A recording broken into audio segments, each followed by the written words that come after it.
L'installation de la nouvelle équipe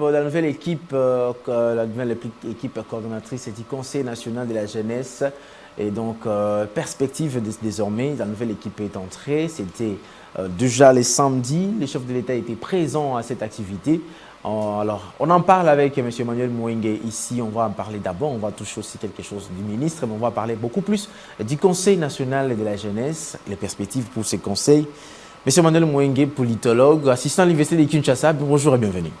Bonjour Monsieur Hervé, bonjour Madame Ketia, bonjour Monsieur Omos. à ces beaux plateaux et Monsieur Omos. Moi je n'ai pas le plaisir de demander votre prénom, Monsieur. Omos Baïnyama. Ah, enchanté. Il faut ajouter encore la noblesse. La noblesse. C'est un honneur d'être à côté de ces aînés. Oui. C'est toujours une bonne chose. Bonjour à tous nos téléspectateurs et à ceux qui nous suivent de partout dans le monde. Et bonjour spécialement à la jeunesse de notre très belle patrie. Voilà, la toute première question qui me vient en tête, parce que cette question-là, je n'ai pas préparée. Je voulais savoir d'abord, l'installation a eu lieu, l'événement a eu lieu. Quelle lecture par rapport d'abord à cet événement? Bon, c'est plutôt dans le cadre de l'alternance. Il faudrait savoir que le bureau précédent avait déjà dépassé le mandat qui lui avait été octroyé. La continuité de l'État, c'est aussi cet aspect-là de l'alternance dans le respect des textes qui encadrent une structure étatique. Alors, c'est une lecture sur le plan de la forme qui est positive, parce que c'est aussi une première de voir le chef de l'État participer à l'investiture du bureau officiellement. Pour moi, je pense que sur le plan événementiel, c'est toute une première et sur le plan de la continuité de l'État, c'est un point positif. Si je peux avoir un regard de forme. Oui. La ministre demande solennellement, en tant que ministre de la Justice, elle reconnaît le fait que ce conseil n'a pas de rémunération. Là, travaille gratuitement. Je pense que nous entrons dans le fond maintenant du sujet. Voilà. Parce que là, c'est dans le cadre de la démarche institutionnelle. Oui. Je l'ai dit bien avant même que Mme Grace Coutinho devienne ministre de la Jeunesse. À l'époque, c'était Mme Noëlla. Je suis passé dans les médias. Je dis qu'une institution malade ne peut apporter de solution aux problèmes de la population. Ok. D'où l'on parle de la démarche institutionnelle qui commence d'abord par porter un regard sur la structure étatique, sur l'institution, l'organe, l'institution et ses organes d'appui pour voir si réellement ceux-ci sont effectifs. Et quand on constate qu'il n'y a pas une effectivité, l'on commence par mener des efforts, par mener des politiques et des réformes pour rendre cette institution productive. Malheureusement, cette dernière n'avait pas commencé par là. Alors, quels sont les points dans le fond où je me rends compte que nous avons presque dit la même chose, même si elle l'a dit après moi. Premièrement, dans son discours, parce que là on est dans le discours, bien avant d'entrer dans le discours, il faut d'abord exploiter ce que c'est la structure en question. Oui. Le Conseil national de la jeunesse, c'est l'organe qui appuie les actions ou les initiations de politique de son ministère de tutelle. Quand vous lisez l'article 1er du décret numéro 9/09 du 21 avril 2009, cet article vous parle du Conseil comme étant une structure représentative. L'article 2 vous parle du Conseil national comme l'organe consultatif placé sous la tutelle du ministère de la Jeunesse. Et finalement, l'article 4 vient vous parler du dit Conseil comme étant l'organe représentatif de la jeunesse tant nationale qu'internationale. Ok. Donc, ceux qui comprennent, quand j'ai lu les grands thèmes de ces articles, comprennent par là que tout ce qu'elle fait, elle devait le faire dans le Conseil. C'est ce que j'ai dit depuis longtemps. Oui. Elle parle de consultation, elle parle de représentation, de défense des intérêts. Tout ça, c'est d'ailleurs même en rapport avec l'article 41 de la Constitution sur les intérêts de la jeunesse, la protection de la jeunesse, la mise en valeur de la jeunesse. Tout ça, c'est fait avec cet organe d'appui. Mais en négligeant l'aspect institutionnel, elle a voulu jouer sur une politique d'image événementielle. Mais est-ce que c'était parce qu'il n'y avait pas encore, il y avait un bureau sortant qui n'était pas légitime? Il fallait mettre en place un nouveau bureau, mais pendant ce temps, elle ne pouvait pas croiser les doigts pour rester au bureau. Elle a quand même lancé ces consultations qui ont quand même eu lieu. Monsieur Hervé, je vous aime beaucoup, mais parfois vous me facilitez trop la tâche. Vous anticipez le débat. Je crois qu'elle pouvait faire quelque chose bien avant même que le nouveau bureau soit installé. Okay. Et je vais le démontrer ici. Alors, on a fini de voir l'ossature de l'institution dont il s'agit. Allons dans les discours de fond. Madame Grace Coutinho reconnaît que, premièrement, le Conseil n'a pas de rémunération depuis son existence. Là, on parle de la disposition légale de 1999 qui porte sur sa création officiellement et suivi du décret que je viens de lire et d'autres lois qui organisent. Deuxièmement, il n'y a pas d'indemnité.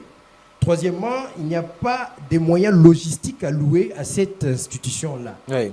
On reconnaît quand même qu'il y a un problème, comme je l'ai toujours dit.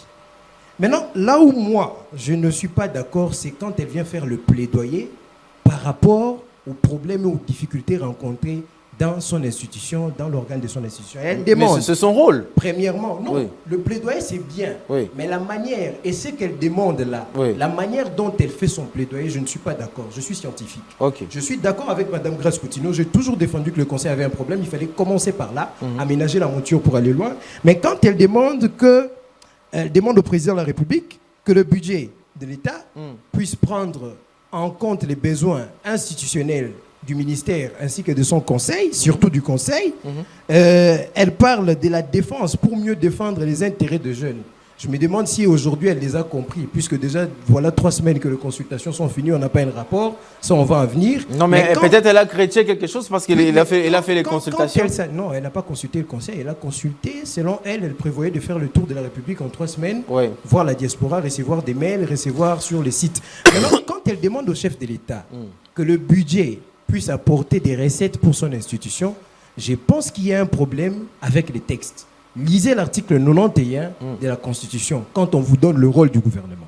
Lisez l'article 126 de la Constitution en ce qui concerne le budget. Qui élabore le budget? C'est l'exécutif. Ouais, c'est le gouvernement. Vous avez le ministère du budget et des finances, mais quand vous partez dans l'article 91, dans le dernier alinéa de la Constitution, on vous parle de l'interconnexion ministérielle. Donc, en quelque sorte, on peut dire que madame a sauté les concernés pour aller demander au chef d'État directement. Exactement. La procédure du plaidoyer pose problème parce qu'il fallait commencer par l'exécutif. Et j'en viens à la tête de l'exécutif, la première ministre. Et j'en viens maintenant, quand on vous parle de l'interconnexion ministérielle, un scientifique politologue aura toujours une vision différente. Avant de fonctionner dans l'État, il faut comprendre comment l'État fonctionne. Elle a été nommée ministre, je crois que c'était j'ai noté ça quelque part, le 13 août. Ouais. Ok. L'article 126 vous dit que le gouvernement dépose la loi de finances au Parlement au plus tard le 15 septembre. Donc on sous-entend que Mme Grace Coutinho a fait la remise et reprise. La remise et reprise c'était le 13 août. Ce n'est pas la nomination, mais la remise et reprise. Ouais. Le 13 août, donc un mois avant que le 15 septembre, on dépose la loi de finances. Elle devait déjà faire donc, les parts au de son lieu budget, de commencer par une politique d'image irréalisable en 3 semaines, il fallait avoir une vision de la démarche institutionnelle que je défends ici depuis longtemps et commencer déjà par introduire cette demande. Faire une analyse ne fût-ce que d'une semaine. Des gens tels que nous, on a l'expertise. Vous contactez des experts dans le domaine, même pas moi. Vous voyez qui vous voulez. Vous faites un cabinet fort autour de vous. La preuve qu'elle n'a pas un cabinet fort d'ailleurs. Les gens croient que je la déteste. Je l'aide d'ailleurs au contraire. Vous réunissez les gens. À changer son bureau. Écoutez, faites-moi une analyse de mon institution, comment ça fonctionne. Parce que moi, je suis novice. Je suis outsider. Je suis une vierge immaculée dans le secteur politique. C'est sur le plan politique. Ouais. Alors, même sur la vraie vie. Je ne connais pas ça. non, ça c'est sa vie privée. Elle a une très belle hygiène de vie. Ça, c'est quand on parle de l'église. Oui, hein. ça, c'est quand on parle. Mais elle a une très belle hygiène de vie. Je connais des gens qui la connaissent, qui m'ont tout dit. Et même de loin, quand j'ai vu son parcours, une hygiène de vie. La gestion, là, c'est la gestion. Mais là, ici, c'est la gestion. Oui. Alors, vous réunissez les gens, quand vous relevez les problèmes, vous introduisez des démarches au niveau du gouvernement. Quand vous irez avec la loi de finances, pour qu'on vote les budgets, prévoyez quelque chose. Mais ce n'est pas non plus mauvais, on ne peut pas la condamner, mais c'est Emmanuel Mouengue. Moi, je la condamne. Elle prend les fonctions en 1 mois. Ce n'est pas en 1 mois que vous allez vous informer. Le temps de se renseigner. Mais oui, tu ne vas pas prendre la maîtrise du secteur. C'est la moindre de choses. Tous les problèmes du secteur. Vous savez que le secteur de la jeunesse, c'est un secteur un peu vaste et qui a aussi des cointances avec d'autres ministères. Ça va demander, il faut que le ministère de l'Éducation soit là, le ministère de la Citoyenneté soit là. Tous les ministères de formation professionnelle doivent entrer aussi en musique avec ces ministères. Ce n'est pas un travail à faire en 1 mois. Monsieur Hervé, vous me facilitez encore la tâche. On parle là de l'organe d'appui du ministère de tutelle. Oui. Ça n'a rien à voir de manière directe avec la situation de tous les problèmes de jeunes. On parle de l'organe. Il s'agit d'un problème interinstitutionnel. Bon, aujourd'hui, les bureaux, donc, pour les bureaux ça, on est n'a là. pas besoin de faire 6 mois. Vous voulez me faire comprendre qu'en 1 mois, on ne peut pas comprendre comment l'institution fonctionne. Bon, l'équipe est là. Maintenant, l'équipe du conseil. Mais l'administration sert à quoi? L'équipe du conseil, l'administration, le secrétariat. Le secrétariat général du ministère. Le secrétariat transmet les actes des autorités politiques vers les organes d'appui. D'ailleurs, les secrétariats, l'administration, c'est l'organe d'exécution. Alors, vous êtes censé prendre... Mais la remise et reprise, c'est quoi? Ça symbolise quoi pour vous? Moi, ça m'étonne comment les gens ont des problèmes avec les fonctionnaires. Mais on avait décrié celle qui était là avant elle. Oui, on avait décrié sa gestion. le problème, est-ce c'est que vous pensez, l'initiative. je vous ajoute cette question, est-ce que vous pensez, lors de cette remise et reprise, vous pensez que celle qui était là a laissé vraiment les informations et les données qu'elle pouvait utiliser pour trouver des solutions à tous ces problèmes? Monsieur Hervé, vous m'avez entendu faire mon exposé ici. Je n'ai jamais été ministre toute ma vie. Ouais. Les textes qui encadrent le Conseil national de la jeunesse, je les ai lus hier. Ok. L'idée que je défends ici sur le réaménagement de l'institution, l'aspect fonctionnel de l'institution, je défends cette idée avec vous depuis pratiquement 2 ans. Ok. Oui. 2 ans. Hein? Mais le jour où je suis venu sur votre plateau, j'avais fait 3 jours de lecture. Dites-moi, est-ce que ce n'est pas suffisant pour avoir ne fût-ce qu'une vision? Comprenez le problème. Ce n'est pas une affaire de remise et reprise seulement, c'est un problème de vision. Vous vous êtes porté garant pour un ministère. On sous-entend que vous avez une vision. Dès que vous arrivez, il ne faut pas 1 mois ou 2 semaines pour savoir que mon ministère a tel organe comme tutelle. Et quels sont les problèmes de cet organe? J'avais une question à poser à M. Emmanuel Mwengue. On doit avoir des idées concrètes. En parlant, faut pas seulement critiquer, mais il faut aussi proposer. Moi, je voulais demander une question. Comment est-ce que les jeunes congolais peuvent être soutenus par le gouvernement congolais? Parce que juste après les études, c'est ce qu'on a remarqué. Il y a beaucoup de jeunes qui n'arrivent pas à crier, à crier aussi à l'emploi. Et puis voilà. Tout ça, à être entrepreneur. Vous, tant que jeune, qu'est-ce que vous proposez à Mme Coutinho? Comment est-ce que le gouvernement peut soutenir la jeunesse pour qu'il y ait aussi l'avancement dans ces secteurs? Pendant que les conseillers maintenant là, les conseillers vont maintenant organiser tout ça, c'est son arme maintenant. Il faut qu'on utilise comme ça, comme une arme. Arfait, comment il va utiliser, je ne sais pas comment on va appeler ça, à cette question.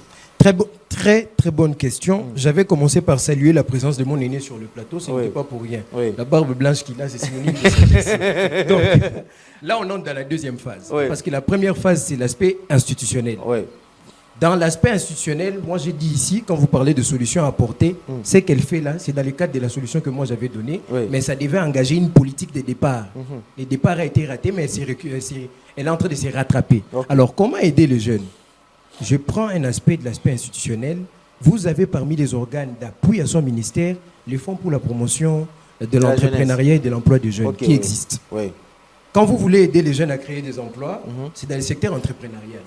Il faut qu'eux-mêmes soient pourvoyeurs d'entreprises ou des entités économiques dans le secteur privé. C'est le domaine entrepreneurial. Aucune économie est florissante sans le développement du secteur privé économique.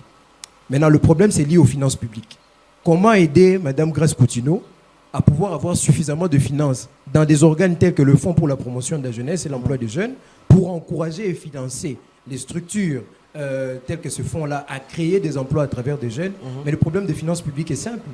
Il faut trouver des mécanismes pour qu'à travers l'État, on puisse avoir des bénéfices qui financent ces fonds. Ça, c'est les 1, 2, 2. L'État fonctionne toujours dans les finances publiques avec les impôts et taxes. Aujourd'hui, il y a des impôts et des taxes qui doivent alimenter certains secteurs de la vie, comme dans le secteur du transport. Vous avez eu le tronçon Kinshasa-Matadi, qui a été réhabilité avec les frais qui viennent de la RTL, la redevance logistique. Ça, c'est pour le secteur du transport. Maintenant, comment en créer pour le secteur de la jeunesse? Je suis en train de donner des idées ici. On nous appelle jamais parce qu'on nous crée un peu de notre intelligence. Non, mais c'est très important parce qu'ils vont s'en servir, ils ne vont même pas donner le droit de terre. C'est pas grave, on le fait pour l'intérêt des jeunes.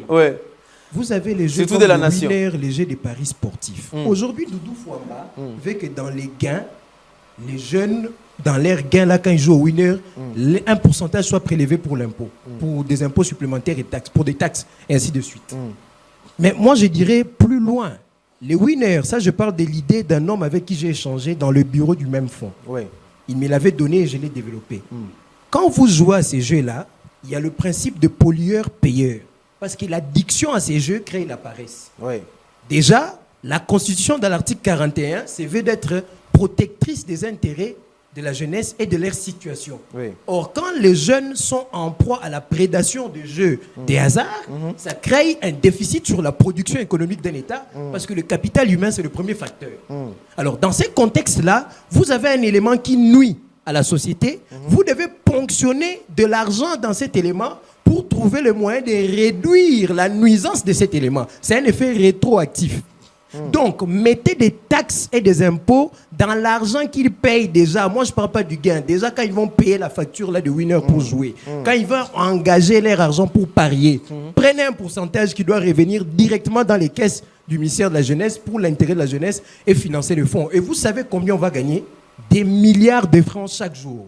Deuxième option, la diaspora est Et là, on donne directement au ministère. Mais de la ça va être jeunesse. sous là-dessus. Non, il faut créer un mécanisme de gestion commun et de contrôle. Ouais. Attention, on ne veut pas avoir des phénomènes. Je ne vais pas citer les noms des gens.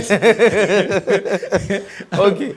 On Je suis au évolue. deuxième point, au troisième point. Oui. Trop d'intelligence, c'est pas bien. Vous avez la diaspora sur l'échelle internationale. Oui. Dans cette diaspora-là, la majorité sont tous des jeunes. Oui. La plupart d'entre eux envoient de l'argent pour les membres de leur famille ici. Oui, oui. Là encore, je me suis inspiré de quelqu'un de très intelligent, j'ai oublié son nom, je dois me rappeler. Quand ils font des transactions là, les offices ou les institutions internationales économiques, les institutions bancaires ou de transactions financières, où ils font leurs transactions, prélèvent des pourcentages à la transaction. Alors que si vous créez une banque ici, congolaise, qui peut prendre en charge sur l'échelle internationale via les systèmes SWIFT, l'envoi de cet argent et prélever même les intérêts que l'on prévoit, parce que l'État congolais perd beaucoup dans ces transactions qu'ils font à l'étranger. C'est des milliards de dollars chaque année. Si vous prélevez les intérêts qu'ils envoient ici pour aider leur famille dans les envois, même à hauteur de 0, et quelques %, vous ne pensez pas qu'on va totaliser beaucoup d'argent pour financer les activités de la jeunesse, pour financer les organes de la jeunesse? Tout ça sont des stratégies pour les finances publiques. Une seule stratégie de ponctionnement de fonds dans la société, dans le secteur des finances publiques, peut conduire à ce que l'on finance, on ajoute encore de l'argent dans les organes d'appui à la jeunesse. Mais M. Emmanuel Mwengue, on a plusieurs C'est banques un ici. travail du gouvernement, un travail de synergie interne dans le Mais gouvernement. c'est ce qu'on a remarqué ici au Congo. On a plusieurs banques qui appartiennent aux étrangers, mais qui ne donnent pas du crédit à la jeunesse. Exactement. Mais quand ça appartient aux étrangers comme ça, le vrai problème, c'est le problème de la politique gouvernementale. Ok. Et c'est un défaut. C'est vrai, le gouvernement fait des efforts. J'ai vu l'interdiction des expatriés d'exercer de petits commerces. Oui. C'est d'accord, mais ça vient après quand? Les SMIG, avec la première ministre, c'est pendant Félix Tshisekedi, je pense bien. Ils ont mis à $130.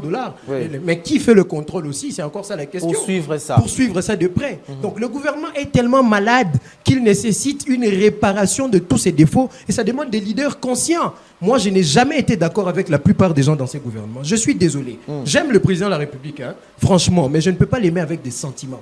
Je peux l'aimer avec mon cerveau parce que sa gestion me concerne. C'est comme ça que j'ai toujours été dur envers ceux qui ne font pas leur travail comme il se doit et je reproche. Le jour où on aura des politiques qui vont dans la création des banques, qui vont dans le sens du contrôle du secteur économique, on ne peut pas avoir une économie prise en otage par des banques de l'étranger qui donnent des taux de remboursement supérieurs, presque impossibles à rembourser, qui affaiblissent l'économie interne. Tout ça, ce sont des travaux des synergies dans le gouvernement qui peuvent profiter par la même occasion au ministère de la Jeunesse, mais ces initiatives doivent naître de la concernée elle-même. Et c'est là que je reviens sur le problème de la vision. Elle n'en a pas jusqu'ici. Une question que tu ajoutes. Tout ça aux consultations aussi, hein, c'est intéressant.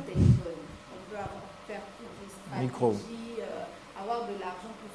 Est-ce que ces jeunes-là auront de la maîtrise ou seront capables de maintenir ces entreprises? Est-ce que d'abord, les jeunes ont la conscience que je peux être créateur d'emploi, parce qu'aujourd'hui, on voit beaucoup plus de jeunes à 6 licences. Après, ils s'attendent à Kinéotique à CV. Est-ce que les jeunes ont cette notion que je peux créer l'emploi? On peut récolter de l'argent, l'État peut récolter de l'argent et financer, mais après que ça ne serve à rien. Exact. Totalement vrai. Oui. Les femmes sont très intelligentes, la preuve est là. Oui. Mais le problème maintenant, madame, parce que vous parlez là d'un problème d'encadrement au niveau de la société. Oui. La culture entrepreneuriale, on en est où avec cette culture-là? Je pense que cette culture est naissante, mais elle s'assoit que sur le commerce de survie. Parce qu'aujourd'hui, vous avez des expressions comme Kalaï Ngang ou Kalaï technique, article 15. Hein? Vous avez des jeunes qui vendent dans des cabines. Il n'y a pas une avenue à Kinshasa sans tonneau de dindon. Ça, il ne faut pas l'oublier. Oh là. Si vous voulez vous retrouver facilement, tonneau de dindon, il y a papier, et ça, avenue Malila. Ah, ok. C'est devenu des points de référence. Pourquoi? Parce que les seules activités d'autosuffisance sont des activités qu'on appelle les activités de commerce de survie. Apprendre les gens la coupe et couture, les manucures, moi, j'appelle ça des activités de survie. Pourquoi? Parce que dans l'échelonnage, il n'y a pas une graduation. L'entrepreneuriat est évolutif. Vous commencez en bas pour finir en haut dans le niveau. Les sommets d'entrepreneuriat, c'est le niveau industriel. Ok. c'est le niveau industriel. Il faut commencer par une activité personnelle, puis une PME, ainsi de suite. Mais l'absence de ces facteurs évolutifs fait en sorte qu'il n'y a pas d'entrepreneuriat. Donc c'est un problème d'abord de culture entrepreneuriale. Et qui doit inculquer cette culture? C'est la politique gouvernementale. Là encore, on a parlé ici, c'est tout un échec jusqu'ici. Deuxièmement, pour ceux qui ont la chance de bénéficier de certains financements, on sait nous tous comment les critères de recrutement se passent. C'est Soukanaboul, c'est un fiasco. Je n'ai pas oublié ça. J'y ai participé. On n'a jamais été subventionné, mais ce n'est pas pour ça que c'est un fiasco. C'est parce que dans le résultat jusqu'à aujourd'hui, aucun de ces individus financés n'a une entreprise qui embauche ne fût-ce que 500 personnes, n'a pu développer son projet jusqu'à ces niveaux-là. Et c'est comme ça qu'on parle de la politique de financement aussi et l'encadrement. Quand vous financez, vous encadrez comment? Qui a déjà dit « j'ai été encadré par l'État congolais parce que j'ai été financé à hauteur d'autant et aujourd'hui j'ai 1000 employés ». Tout ça, c'est un problème qui s'assoit sur la politique gouvernementale. Mais quand il n'y aura pas... Que fait maintenant les conseils dans tout ça? Parce que la politique gouvernementale a toujours des instruments, c'est-à-dire des instruments qui doivent appliquer cette politique sur terrain. À l'occurrence du ministère de la Jeunesse, on pense peut-être que le Conseil national de la jeunesse qui doit inculquer cette politique-là entrepreneuriale aux jeunes, mais à ce niveau-là, qu'est-ce qu'on doit vraiment voir comme action que doit poser le Conseil national de la jeunesse? Avant même la politique gouvernementale, il existe les textes, les lois qui encadrent les différents secteurs. Même l'encadrement des jeunes, c'est prévu dans les textes. L'applicabilité des textes d'abord. J'ai donné ici l'autre fois les cas de la décision de 2023 là, sur la fixation de prix des transports par le ministre provincial du transport dans les véhicules alloués au transport. Vous avez vu combien de fois un taxi vous affichez le prix de la destination? Aucune fois. Pas d'applicabilité, mais c'est soutenu par un arrêté ministériel. Oui. Deuxièmement, vous avez des structures qui font le contrôle dans le secteur de l'emploi pour voir si les lois qui régissent le dit secteur sont respectées, notamment le SMIC. Qui fait ces contrôles? L'organisation du travail est faible. Ils arrivent dans des entreprises, on les corrompt, il n'y a pas de contrôle. Maintenant, après l'aspect de l'exécution des textes, vous avez maintenant le conseil. Celui-ci n'est pas fonctionnel, mais en principe, tout ce que je dis ici devait être porté par les jeunes, devait être porté par cet organe-là. Vous pensez qu'un homme comme moi, président du Conseil national de la jeunesse, ou non, pas des gens, parce que les gens comme moi, ils sont nombreux, plus que moi d'ailleurs, ça existe. S'il y en avait plusieurs dans les provinces et que le dit conseil était fonctionnel, vous croyez que les choses n'auraient pas changé? Mais la jeunesse a un pouvoir de pression. Regardez le Népal. C'est ça le problème. Le conseil ne le porte pas parce que lui-même n'est pas fonctionnel. Il n'est pas financé. Deuxièmement, c'est un problème d'homme. Quel type d'individu on met au conseil? Avez-vous déjà vu un seul président du Conseil national de la jeunesse qui se démarque par rapport aux autres? Regardez comment il y a une sorte de mégestion dans ces secteurs-là. Jusqu'aujourd'hui, vous savez que Mme Noëlla est toujours ministre de la Jeunesse jusqu'à ce jour. Allez à la 15e rue d'unité industrielle, vous verrez son affiche avec M. William qui est toujours président du conseil. Mais c'est quoi ce cirque? Non, c'est un contrat avec l'affichère. C'est un contrat avec l'affichère. Il faut résilier. Pourquoi? Parce que la communication que vous donnez là, c'est un service de l'État qui s'occupe de ces histoires-là, non? Comment l'État peut nous désinformer?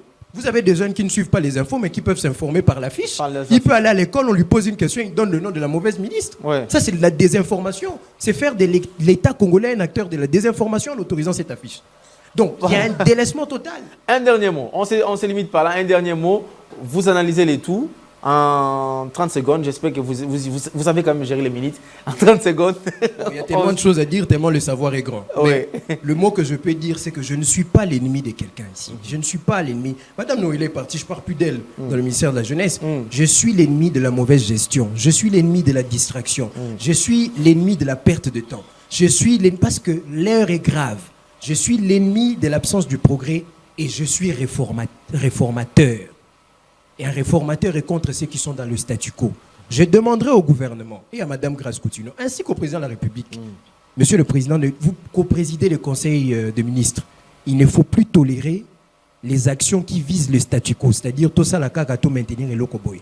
Il faut tolérer le progrès et la réforme. Et je salue aussi les engagements pris pour la réduction de l'inflation qui pose quand même des effets dans la société. Le maintien, c'est le statu quo, mais la réforme qui réduit l'inflation, c'est la réforme et c'est la transformation d'un problème en solution. C'est ça qu'il faut encourager et non le statu quo. Tant que vous serez dans le statu quo, je serai l'ennemi des actions du statu quo, mais pas l'ennemi des individus. Voilà ce que je peux dire. Merci beaucoup. On dit encore joyeux anniversaire à Madame Chouchou. Oh oui, joyeux anniversaire Chouchou et félicitations pour la défense. Voilà. Et à ma maman, bisous, je t'aime beaucoup. Tu as donné un fils intelligent. Il faut prier pour que le pays remarque les bonnes personnes.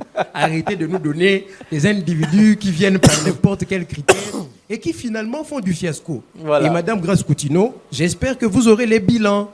Parce que les 3 semaines sont finies. Donnez-moi un jour au plateau. Nous allons en parler. Je crois qu'elle a fait le tour de toute la République, qu'elle a entendu les millions de personnes et qu'elle en a fait un rapport. J'attends ça. S'il n'y a pas conférence de presse, vous me trouverez sur votre chemin. Je vous aime beaucoup. Voilà. Après peut-être ces rapports, sûrement ça sera par conférence de presse ou ça sera de quelle manière. Après, nous reviendrons pour décrypter les rapports qu'elle va mettre à notre disposition. Merci beaucoup à M. Emmanuel Mouengue. Alors, Junior Bemba, on prend transition aux publicités de nos partenaires. On revient tout juste après.